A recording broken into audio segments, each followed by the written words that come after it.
welcome to Health Q&A Monday. My name is Gill Stannard. I'm a health and happiness coach and experienced naturopath, and I'm here to answer your health questions. Today I have an email from Mark who writes, "Hi Gill, I saw you were recently in Peru. I'm going to Machu Picchu and Peru later in the year, and I'm a bit worried about altitude sickness. Is there anything I can do to avoid it?" Thanks for the question, Mark. Altitude sickness is something that can really spoil a holiday. Actually, Machu Picchu isn't that high. It's going into the town of Cusco, which is over 3,000 meters above sea level, that can cause people problems. So for this lower level of potential altitude sickness, one of the few of the issues can be extreme fatigue, headaches, lightheadedness, gut upsets, insomnia. All in all, quite a bit like a bad hangover. And that certainly is going to impact on your enjoyment of your holiday and your general well-being. Altitude sickness is quite a random thing. You find fit, young, healthy individuals who are totally hit by it, yet sometimes older, less fit people can be fine. So as I said, it can be random, but it's worth planning for. Now, of course, the best way to travel is slowly rather than flying into altitude. If you can't do this, then at least put a day or two in your program, if you can, between Cusco and Machu Picchu, and maybe spend a couple of days in the Sacred Valley, which is a little bit lower than Cusco.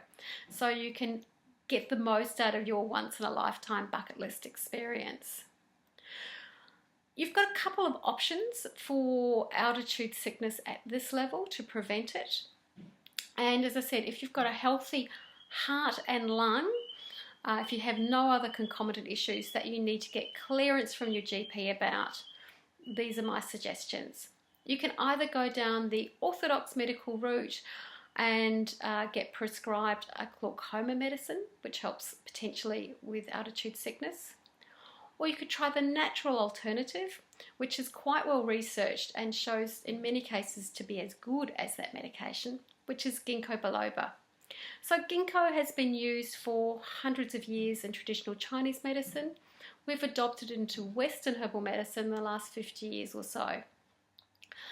The dose that works for most people to prevent altitude sickness, starting a couple of days before you go to altitude, is about 100 to 120 milligrams of ginkgo twice a day.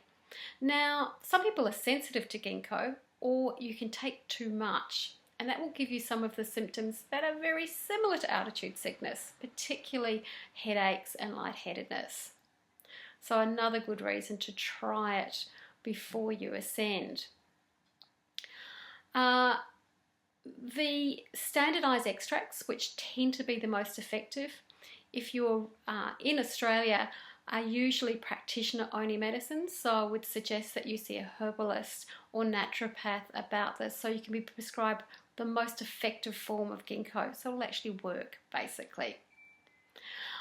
While you are at altitude, hopefully you've made that journey as slow as possible, but a few tips while you're there.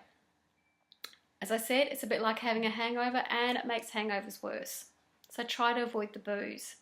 Drink lots and lots of water. You really need to be hydrated to help counteract the possible effects of altitude sickness. And lay off the caffeine, because that can also be dehydrating.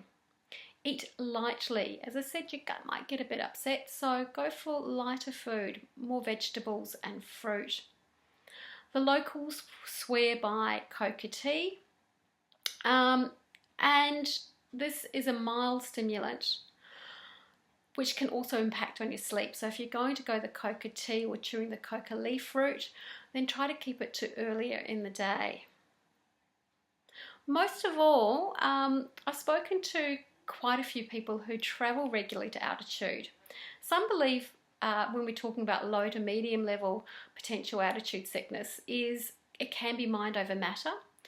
So if you're getting anxious about the idea of altitude sickness, maybe taking some relaxing herbs like chamomile or skullcap, just to alleviate that anxiety.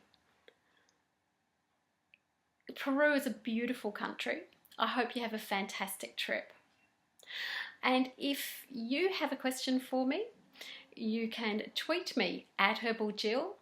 You can visit my website, gillstannard.com.au, or email me, coaching@gillstannard.com.au. I'll see you soon.